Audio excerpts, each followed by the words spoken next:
Halo semuanya, selamat datang di channel Kick Off Indonesia. Hari ini kita akan ngebahas berita-berita terbaru tentang timnas Indonesia yang gak kalah seru dengan channel yang lainnya. Jadi jangan kemana-mana, tetap stay tune di sini dan nonton videonya sampai habis. Terima kasih. Maurus Mohinoke pamer gaspol di laga perdana Liga Belanda, bikin tim calon naturalisasi timnas Indonesia kelabakan. Mark Klok ngarep dipanggil lagi sama Shin Tae-yong ke timnas Indonesia, yakin bisa menang lawan Arab Saudi dan Australia.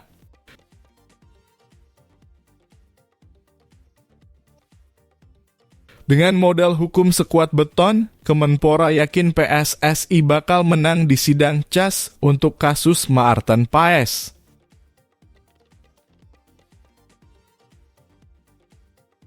Hikmah dari kasus Matt Baker, ini dia cara Kemenpora bikin pemain diaspora makin cinta timnas Indonesia. Sebelum menonton videonya, tolong subscribe channel ini. Jangan lupa bunyikan loncengnya agar tidak ketinggalan berita timnas terbaru. Gelandang timnas Indonesia, Mark Klok, lagi-lagi bikin heboh dengan sambutan antusiasnya untuk pelatih baru di timnas, Yeom Ki-hun. Yeom dikasih tugas spesial dari Shin Tae-yong, yaitu bikin lini depan Garuda jadi lebih ganas. Sebelumnya posisi ini diisi oleh Zenan Radoncic, tapi dia cabut di tahun 2022. Klok sendiri sadar kalau lini depan Indonesia kadang suka nabrak tembok alias sering gagal nyetak gol padahal udah di depan gawang. Kadang gol yang harusnya gampang malah nggak masuk, bikin semua orang garuk-garuk kepala. Tapi sekarang Klok optimis banget kalau Yeom bisa jadi solusi supaya lini depan timnas Indonesia jadi lebih tajam dan nggak gampang kehilangan peluang. Ya, karena kesalahan kecil, kita nggak banyak cetak gol, kata Klok sambil berharap semoga ada peningkatan kualitas di tubuh Garuda.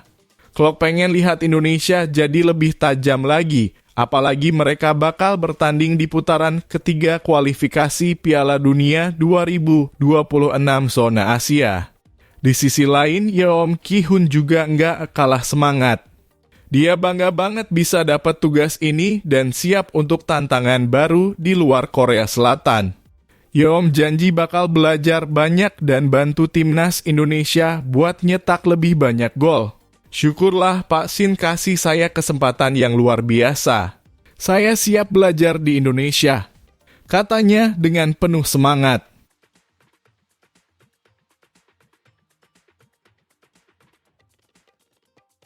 Nova Arianto, pelatih timnas U17 Indonesia, menceritakan kisah lucu dan mengejutkan tentang Matt Baker, si bocah ajaib yang lebih memilih membela Indonesia ketimbang Australia.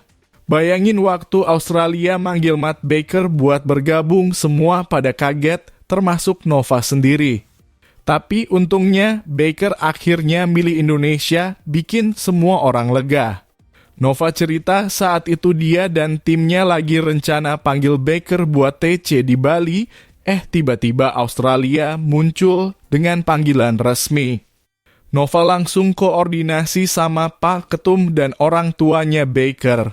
Ternyata Baker masih setia dengan Indonesia dan Nova juga nggak maksa-maksa dia buat milih. Nova cuma bilang kalau Baker bakal jadi pemain andalan di timnas U17 Indonesia dan itu cukup bikin Baker bilang, "Oke, coach, saya pilih Indonesia." Alasan utama Baker milih Indonesia, ya supporter Indonesia yang super heboh. Baker masih ingat betapa serunya dukungan waktu dia main di ASEAN Cup U16 2024 di Stadion Manahan, Solo.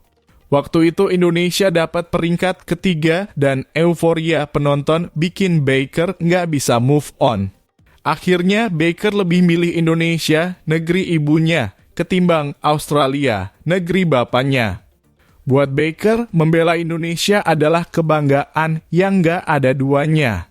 Dan buat Nova, kabar ini bagaikan angin segar karena dia nggak mau kehilangan salah satu pemain kuncinya. Jadi berkat supporter dan memori manis di Solo, Matt Baker mantap pilih Indonesia.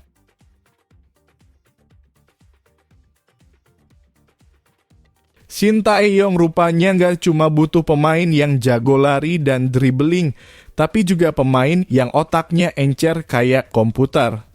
Asisten pelatih Timnas Indonesia Nova Arianto curhat bahwa Coach Shin selalu minta pemain yang punya IQ tinggi biar bisa nyambung pas dikasih instruksi taktik. Dalam wawancaranya di podcast Bebas, Nova cerita kalau Coach Shin udah kayak guru sekolah yang ngecek rapor murid-muridnya. Katanya sepak bola zaman sekarang gak cukup cuma ngandelin otot, tapi juga otak. Coach Shin butuh pemain yang bisa paham taktiknya dengan cepat, jadi pemain yang malas buat mikir bakal kesulitan. Lucunya ada cerita pas pemain ini dimarahin di lapangan, bukannya jadi semangat malah makin ngeblank. Nova bilang Coach Shin sampai minta pelatih buat gak banyak bicara ke pemain itu, cukup biarin main aja daripada malah makin bingung. Saat ini Shin Tae-yong lagi fokus mempersiapkan Timnas Indonesia buat kualifikasi Piala Dunia 2026.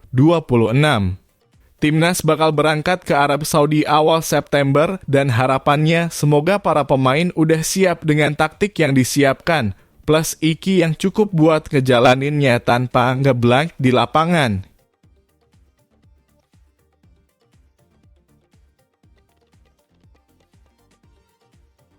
Hamdan Hamadan punya trik jitu biar para pemain diaspora tetap setia sama Timnas Indonesia. Setelah belajar dari drama Matt Baker yang sempat digoda Timnas U17 Australia, Hamdan langsung bikin rencana biar para pemain berbakat gak lari ke negara lain kayak kabur dari hutang. Jadi, ceritanya si Matt Baker ini sebelumnya main keren banget buat Timnas U16 Indonesia di ASEAN Cup 2024. Tiba-tiba dia dipanggil sama Australia buat turnamen persiapan. Langsung deh ke Menpora, PSSI, dan tim pelatih Timnas U17 Indonesia heboh. Untungnya setelah negosiasi ala-ala sinetron, orang tua Matt Baker setia sama Indonesia. Lega. Nah, Hamdan bilang ada 2 cara buat ngunci pemain diaspora biar nggak kabur. Cara pertama, tentu aja lewat aturan FIFA. FIFA itu punya aturan ketat kayak dosen killer, jadi pemain nggak bisa pindah federasi kalau udah main di turnamen level A FIFA, walau cuma semenit. Contohnya main di Piala Dunia atau turnamen benua kayak Piala Asia. Terus, kalau udah main di pertandingan internasional lebih dari 3 kali, pemain juga nggak bisa pindah federasi. Jadi kalau ada pemain yang udah main 4 kali, meski cuma 20 detik lawan Malaysia, Vietnam, Timor Leste, dan Thailand, udah deh, nggak bisa pindah lagi. Ini kayak strategi buat ngelok talenta sebelum mereka sempat mikir pindah. Tapi, Hamdan nggak cuma ngandelin aturan. Ada strategi kedua yang lebih humanis alias pakai pendekatan kemanusiaan. Ini khusus buat pemain diaspora yang masih muda-muda kayak Wilber Jardim dan Matt Baker. Kemenpora bakal bangun hubungan yang hangat kayak keluarga, jadi kalau ada masalah, mereka bisa telepon kapan aja, kayak hotline teman curhat. Intinya, kita harus memanusiakan manusia, kata Hamdan, sambil nyengir kayak habis dapat diskon gede. Jadi strategi Kemenpora nggak cuma ngelok lewat aturan, tapi juga bikin pemain diaspora ngerasa dihargai dan diterima, biar mereka betah dan setia bela Timnas Indonesia. Semua senang, semua guyub, dan Timnas makin kuat.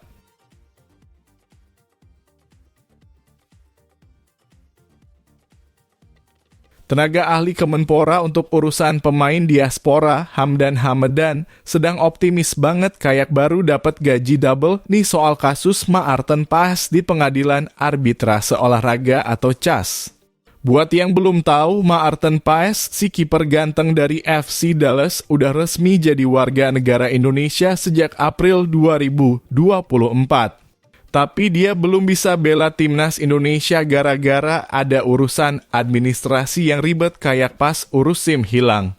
Masalahnya FIFA punya aturan yang bilang, kalau kamu udah umur 22, nggak boleh pindah federasi lagi. Tapi Paes nih ceritanya pernah main buat timnas U21 Belanda waktu dia udah umur 22 tahun. Lah, kok bisa? Karena pandemi COVID-19, turnamen mereka jadi molor setahun. Jadi si Paes yang awalnya aman di U21 malah jadi off-raga. Makanya PSSI bawa kasus ini ke CAS.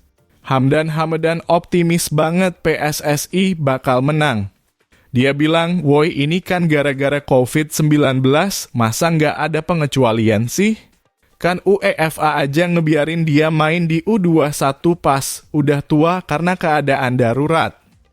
Hamdan ngejelasin kalau FIFA ada aturan yang bisa kasih pengecualian buat pemain kalau ada situasi luar biasa kayak pandemi atau bencana alam. Jadi kalau dihitung-hitung, Paes masih bisa tuh pindah federasi dan bela timnas Indonesia. Ini sih tinggal masalah teknis aja, kita doain semoga PSSI ngirim tim hukum yang jagoan, biar Paes bisa main buat timnas, kata Hamdan sambil ngacungin jempol. Dia juga bilang, udah selesai urusan dari pemerintah, Paes udah jadi WNI kok. Sekarang tinggal sidang di CAS aja dan kita yakin PSSI udah siap tempur. Hamdan juga sedikit sotoy bilang menurut opini sederhana saya nih FIFA bisa aja kasih pengecualian karena situasi luar biasa. Tapi ya kita serahkan ke ahlinya deh. Kita doain aja semoga sidangnya lancar dan Paes bisa resmi jadi pahlawan gawang timnas Indonesia. Siap-siap tanggal 18 Agustus 2024, siapa tahu ada kejutan manis dari CAS buat Maarten Paes dan PSSI.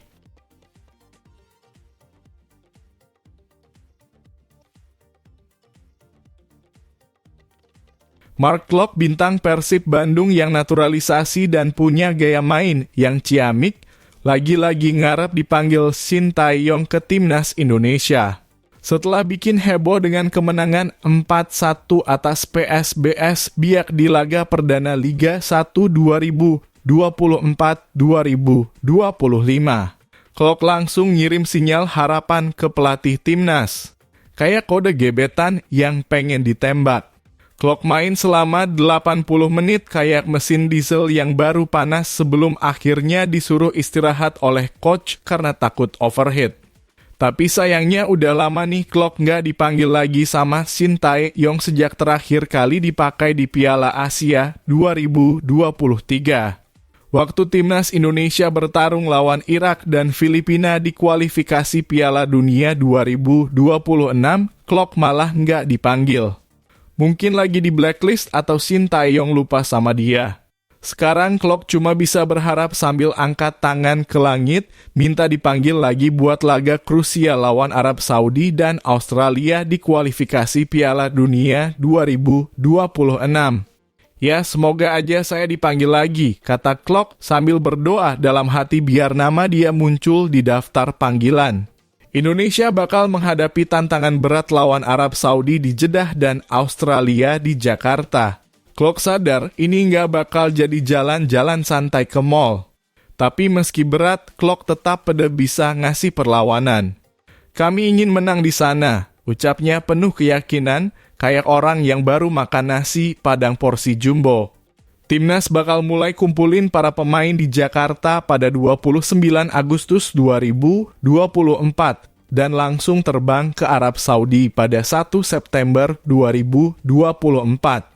Klok cuma bisa berharap semuanya lancar dan para pemain dari luar negeri bisa hadir tepat waktu.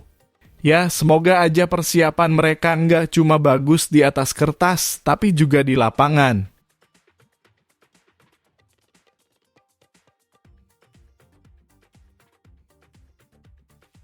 Dalam laga pembuka Eerste Divisie yang bikin heboh, dua pemain keturunan Indonesia, Maurits Mohinoke dan Tim Geipens, saling bertemu di lapangan. FC Emmen dan FC Dordrecht pun jadi medan pertempuran mereka. Hinoke, yang kayaknya lagi pengen show off, langsung pamer kecepatan bak jet pribadi di menit kedua.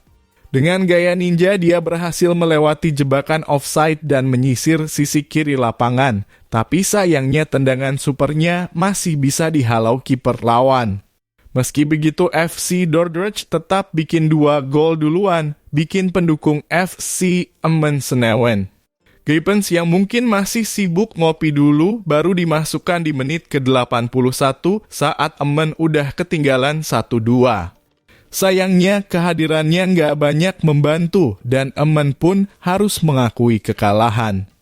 Hinoke dan Geipens yang dulu sempat main bareng di Timnas U19 Indonesia kayaknya nggak bakal barengan lagi di Timnas Senior. Kenapa? Karena ternyata Hinoke nggak bisa dinaturalisasi. Konon kabarnya garis keturunannya terlalu jauh, mungkin dari masa penjajahan Belanda, ya. Indra Syafri juga sempat nyinggung soal masalah ini, bilang kalau ada beberapa pemain keturunan yang terhambat prosesnya. Tapi ya, kita tunggu aja deh, apakah Hinoke bakal bisa jadi warga negara Indonesia atau enggak. Mungkin dia perlu beli tiket ke Jakarta dulu, biar bisa ngerasain nasi goreng asli dan lebih Indonesia banget.